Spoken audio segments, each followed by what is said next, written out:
Hi friends, happy Saturday. This is Peter and you're watching Genderqueer Chat.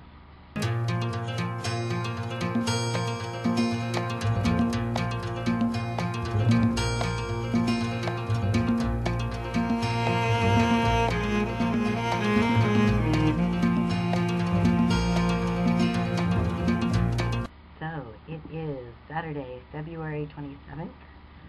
I am a little bit sick. I don't know if you can hear it in my voice, but I'm sick. So this week's topic for the channel is the DSM, which is the Diagnostic and Statistical Manual of Mental Disorders.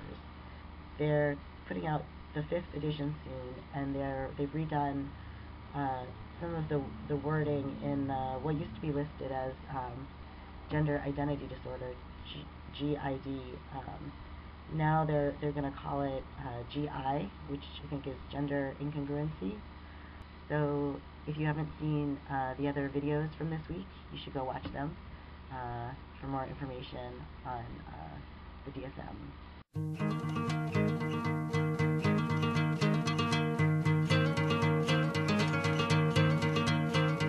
The DSM is a very widely distributed publication, and it's sort of like an encyclopedia, and doctors who maybe don't know very much about transgender patients and queer patients, they might need a reference, if they encounter someone who requires those services, and so I think it's important what goes into that book because of all the people looking to that. The trans people are very reliant on doctors and therapists, both for direct services, but also for things like letters, for just the paperwork you need for various gender-related things. And the way that before we can get the services that we need as trans patients, we need to have other people's approval, that they have the authority to make those judgments about me and what happens to my body. So this becomes a political issue, really.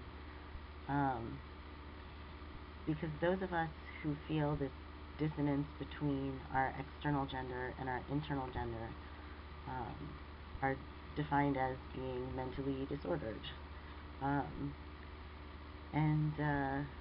I'm sort of the opinion that gender differences are just part of, natural human diversity. And I don't really see the need to pathologize those that don't fit.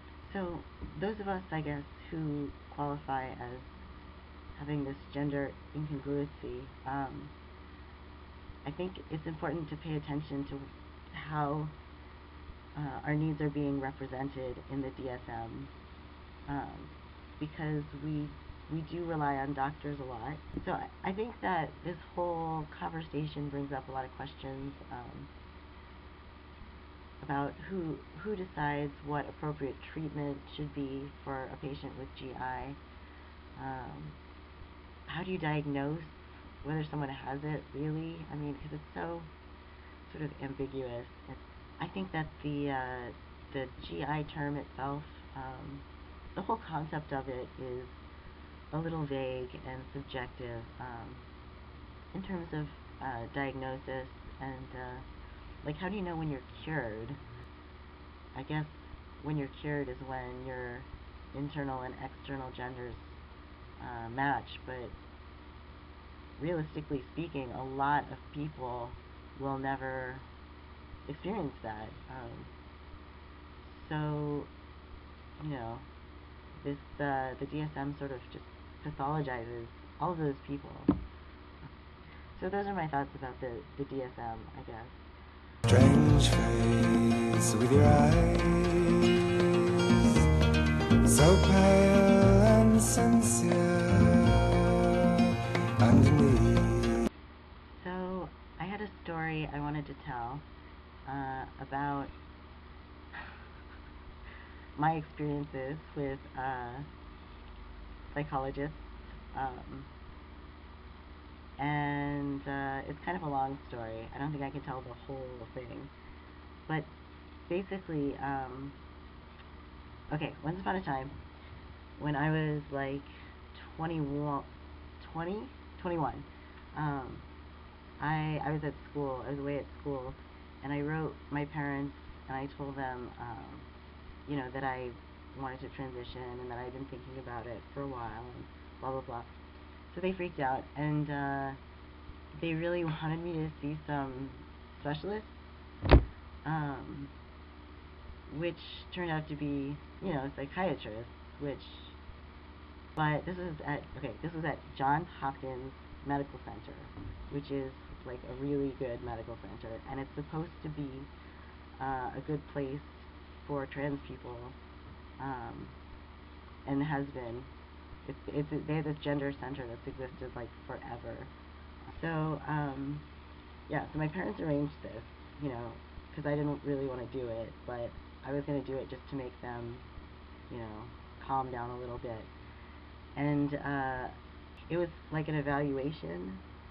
I think my mom really wanted them to tell me that I was just confused, that it was a phase, blah blah blah, you know, whatever. So it was like a whole day of them evaluating me, and basically I was like a research test subject. Like they interviewed me with like a set list of questions that they clearly, you know, they must give to everybody who comes in, like all the trans people. You know, what kind of toys I played with as a child, and, you know, like bogus questions. And then like really pervy questions like, okay, like what was I what was I thinking about the first time I masturbated? A psychiatrist asked me this, alright? And there were like 3 people in the room. And one of them said to me, a psychiatrist said this to me, okay, at the end. He said, if you take hormones, how are you ever going to find anyone to be attracted to you? So that was kind of special. The whole experience was kind of special. But they were like really mean to me also. And my parents were kind of shocked. You know, because they have a lot of faith in doctors and, you know, the medical, you know, system and everything.